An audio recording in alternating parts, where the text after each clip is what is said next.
So friends, let's see today's lovely recipe of this marzipan covered cake.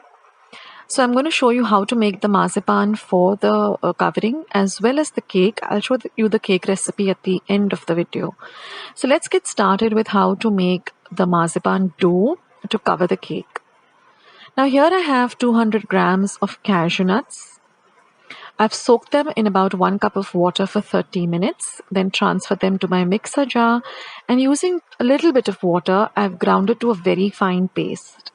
So now this is our 200 grams of cashew nut paste, 200 grams of powdered sugar.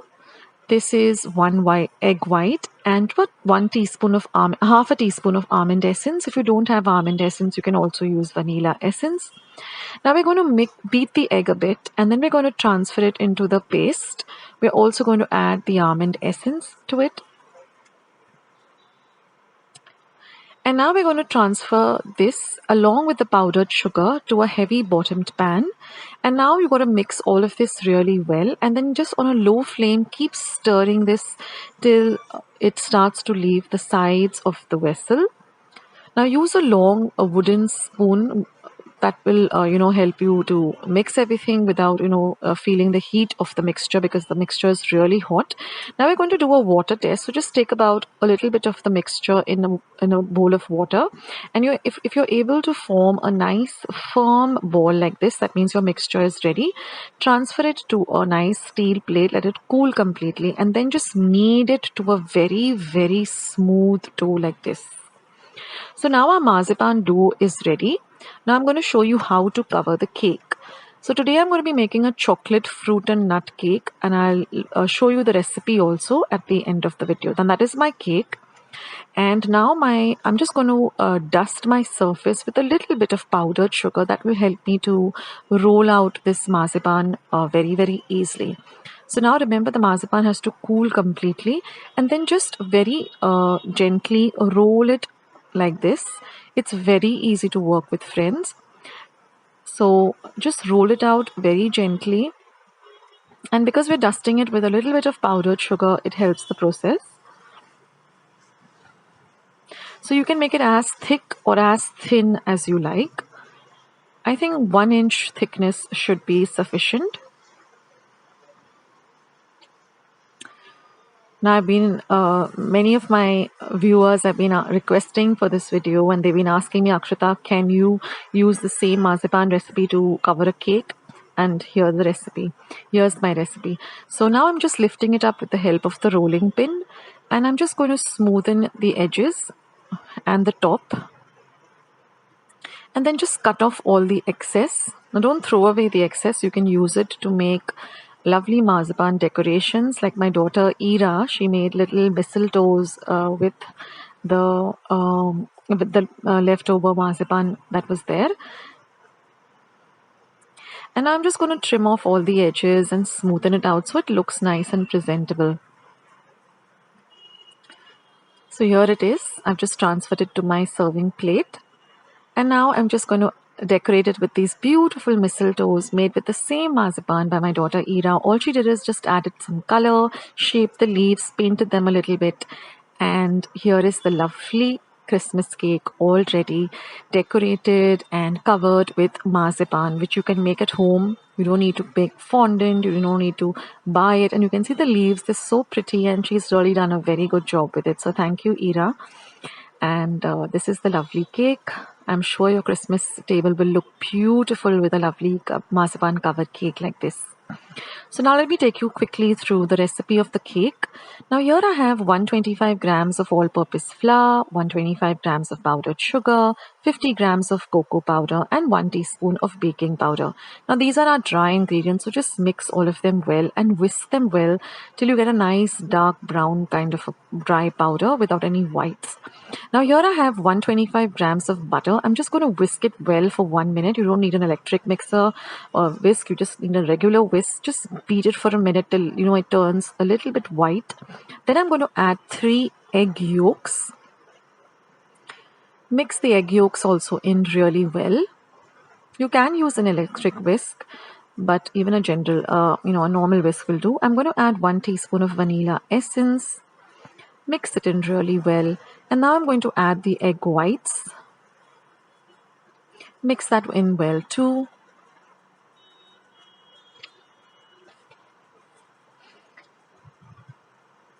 And now I'm just going to add in the dry ingredients a little at a time.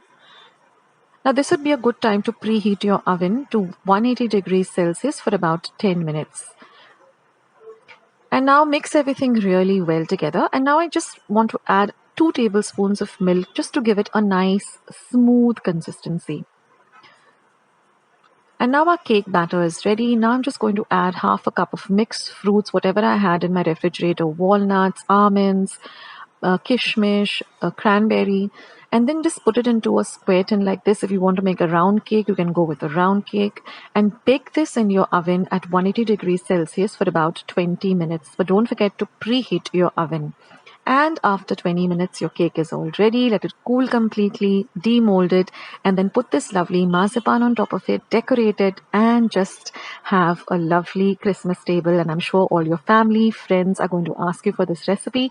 Don't forget to share my recipe with them, guys.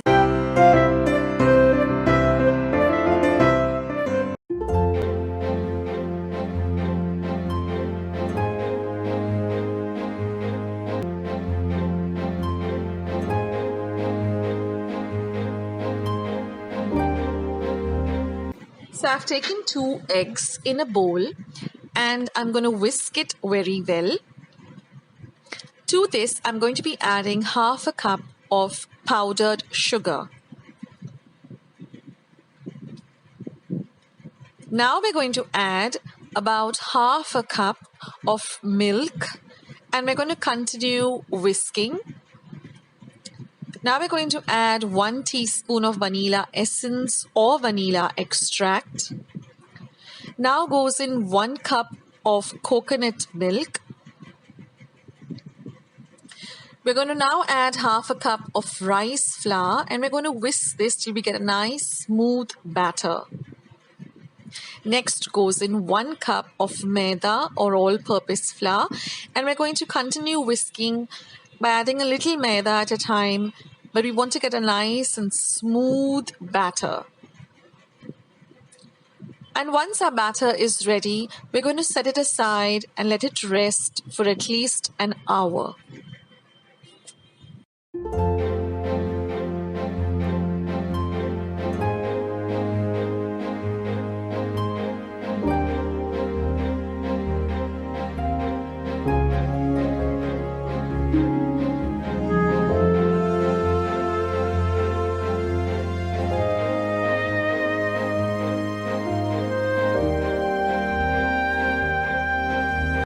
Now after our batter has rested for an hour, we're going to heat some oil for deep frying these roast cookies. Now we get a mold like this. We're going to put it into the hot oil and heat it for about a minute. And then we're going to dip it just halfway into our batter and we're going to leave it again in the hot oil. Now if you do this, you will see that as the roast cookie gets fried in this oil, it will just come off from the mold itself. Now if it doesn't, you can just take a sharp knife or any sharp instrument or a fork and just help the process of releasing the roast cookie from the mold like this. You can just push it down, it comes out very, very easily. Now the things that you have to remember is that your mold should always be dipped into hot oil first and then into the batter, and then you have to just leave it in the hot oil till it releases the roast cookie by itself, or you can just help it out with a fork or a sharp instrument. And then we're just going to fry them till they're a nice light golden brown color. Now these roast cookies get ready really quickly, so you need to keep an eye on them because they get fried very fast and sometimes they can really burn and turn into a dark brown, which doesn't really look very appetizing. So you need to keep an eye on them and you need to fry them till they're nice and golden brown in color. Now you're going to drain the excess oil on a kitchen towel or a kitchen napkin. And once these roast cookies come down to room temperature, they are so crispy and so delicious. It's really, really worth making them for Christmas, and they really look so pretty on the Christmas tray. So from the batter that I made, I got about 25 rose cookies. Because the mold also is a little bit smaller, you get different shaped molds. You get the bigger ones also, so you might get a little less, about 20 or so. But they're really worth making, and I was so happy because they really turned out beautiful. So I hope you try this out this Christmas, and do let me know in the comments box below as to how your recipe turned out. You can also send me pictures of the rose cookies that you make on my Facebook page. I am very active on Facebook under the name Akshata's Recipes, or you can also send me pictures on Instagram under the same name Akshata's Recipes. So I've uploaded many more recipes this year. I've uploaded a coconut layered cake recipe. I've uploaded the traditional Bolinhas recipe, which is coconut cookies. That too is worth making, and it's not that difficult. Then I've also put up some milk toffee, and I've put up many more recipes, and I have so much more to put up and share with all of you. Now, I have been on YouTube for the past 2 years, so you can go and check out my last year and the year before Christmas sweets. All you have to do is go to my main page, Akshata's Recipes. Over there, you will see something called a playlist. So you click on that and you just see Christmas, and you'll get all the recipes. And even below this video, I have put a link for... I put a link for all my recipes for Christmas. So be sure to go and check them out. Thank you so much for watching, and I will catch you in my next video. Bye. Loads of recipes on my channel, so go and check them out. I will leave a link of all my recipes that I've put up for the past 2 years, for the past 2 Christmases. You'll find all the links in my description box below. So I hope you enjoyed today's recipe, and I hope you will give it a try. Do let me know in the comments box below what you thought of today's recipe, and don't forget to give this video a big thumbs up by hitting the thumbs up icon. Don't forget to subscribe to my channel if you haven't already. Do share my recipes with family and friends, and be sure to go and check out Akshata's Recipes. I have loads and loads of recipes. Thank you so much for watching, and I'll catch you in my next video. Take care. Bye. Oh, come, all ye faithful, joyful and triumphant. Oh, come ye to Bethlehem. Come and behold him, born the King of angels. Oh, come, let us adore him. Oh, come, let us adore him. Oh, come, let us adore him, Christ the Lord. God of God, light of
shine.